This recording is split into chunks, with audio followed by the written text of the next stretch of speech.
안녕하세요. 근육 클래스 근육쌤입니다.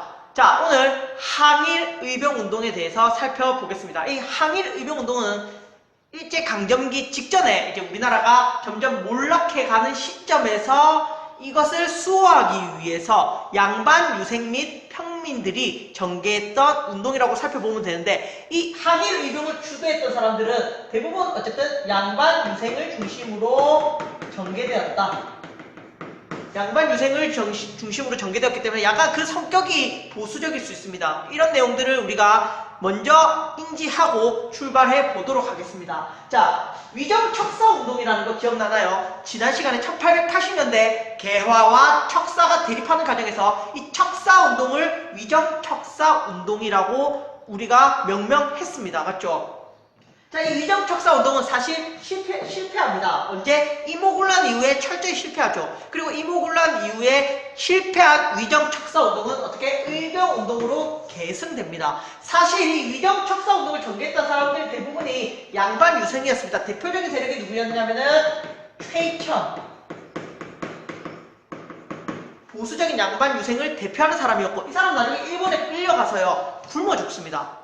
일본에 끌려가서 강금대에서 밥 한 톨, 물 한 모금 먹지 않고 굶어 죽는 그 되게 기계와 그 절개가 대단했던 사람입니다. 어쨌든 이 최익현이라는 양반 유생, 물론 다른 양반 유생들도 있었겠지만 이들 양반 유생을 중심으로 전개했던 위정척사 운동이 실패한 이후에 의병운동으로 전개됐고, 이 의병운동도 수많은 양반 유생들이 참여했다. 이렇게 살펴보면 될 것 같습니다. 대표적으로 이 항일 의병운동은 을미의병, 을사의병, 정미의병이라는 이 큰 세트를 기반으로 우리가 살펴봐야 합니다. 을미의병부터 살펴보겠습니다. 1895년 을미의병은 가보개혁, 즉 을미개혁이 있었던 시점이라고 하면 됩니다. 이때 큰 사건이 있었죠. 바로 뭐? 을미사변.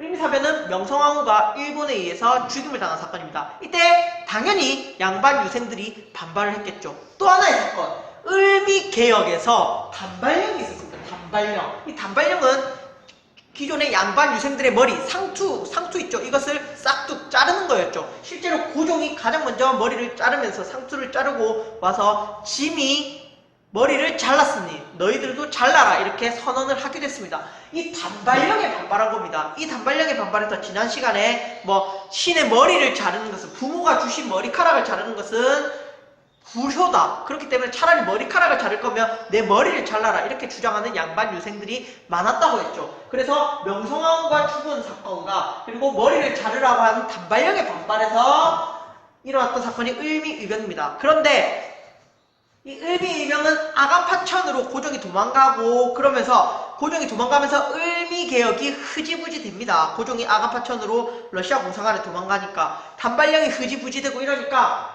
이 을미의병도 약간 확 타오르지 못하고 살짝 꺼지는 감이 있었습니다. 그러다가 1905년에 을사의병이 전개됩니다. 을사의병, 1905년은 중요한 시점입니다. 바로 을사조약이 만들어졌던 시점이죠. 즉 일본이 조선에 대한 지배를 점점 강화하려는 시점에서 의병들이 이대로 나라가 망하는 것을 볼 수 없다라고 해서 일으킨 의병이 을사의병이고, 그래서 을사의병 전후에 발생합니다. 을사의병 이전부터 이미 일본이 조선을 야금야금 장악하려는 그 움직임을 보였기 때문에 의병 활동을 했고요. 을사조약이 발표되고 나서 더 격렬하게 타올랐죠. 이때 이때도 뭐 양반 유생들을 중심으로 전개가 됐습니다. 뭐 최익현이라든지 이런 양반 유생들이 중심으로 여기 을사의병에 많은 양반 유생들이 참여를 했습니다. 아시겠죠? 자, 그런데 이 을사의병에 주목해야 될 것은 평민의병장이 등장했다는 겁니다. 이제 양반뿐만 아니라, 즉 조선의 지배층들 뿐만 아니라 이제 피지배층이었던 평민들도 우리나라, 대한제국, 혹은 조선, 이 나라들을 지키겠다라고 해서 평민의병장이 등장했던 거죠. 대표적인 평민의병장이 누구냐면은 신돌석이라는 사람입니다. 이 신돌석이라는 사람은 태백산 호랑이라고 불렸고요. 엄청나게 활약을 했습니다. 평민의병장으로서. 아시겠죠? 신돌석. 이 사람 경북 사람이에요. 경북. 우리 주변에 있는 경북 사람입니다. 어쨌든 평민의병장이 등장했다. 자, 그 다음 1907년에 있었던 정미의병. 이 정미의병 1907년에는 어떤 사건이 있었습니까? 바로 한일 신협약, 즉 정미조약이라는 조약이 체결되고 거의 이제 조선이 일본에 넘어가기 직전의 상황이었습니다. 이때 헤이그 특사 이후에 고종이 강제 퇴위됐고요. 그리고 정미조약 때 군대가 해산이 됐습니다. 그러자 여기에 반발해서 의병이 일어났다. 실제로 군대가 해산됐잖아요. 해산된 군인들이 의병으로 많이 참여했습니다. 자, 해산된 군인들이 참여했다는 것은 의병이 더욱더 조직화되고 좀 정교화됐다는 거죠. 왜? 군인들. 그동안에는 양반 유생들과 평민들이 주도했죠. 이들은 군사작전이라든지 훈련이라는 것이 전무한 상황에서 그냥 나라를 사랑하는 마음으로 똘똘 뭉쳐서 의병을 일으켰다면 이제는 조직적인 군인이 의병에 참여하면서 좀 더 군인들이 정교화되고 전술도 있고 약간 좀 규모도 커지고 이렇게 되었다라고 의의를 가질 수 있습니다. 정미의병. 아시겠죠? 자, 이런 의병이 세 차례에 걸쳐서 이렇게 전개되는 과정에서 약간 조직화되고 정교화되고 약간 그 규모도 커졌다고 볼 수 있습니다. 그 커진 규모를 바탕으로 서울 진공작전이 준비됩니다. 이때 13도 창의군이라는 게 결성돼서 서울로 가서 일본을 몰아내자 이 구호를 삼아서 이인영과 허의를 중심으로 13도 창의군이 서울 진공작전을 벌이지만 이것도 성공하지 못합니다. 속설에 따르면 이인영이 아버지가 돌아가시는 바람에 불효는 곧 불충이다라고 해서 돌아갔고, 그래서 오합지졸이 된 13도 창의군이 결국은 일본군에 패배했다. 이런 이야기가 전해오곤 하는데 그게 사실 무근일 확률이 높다라고 합니다.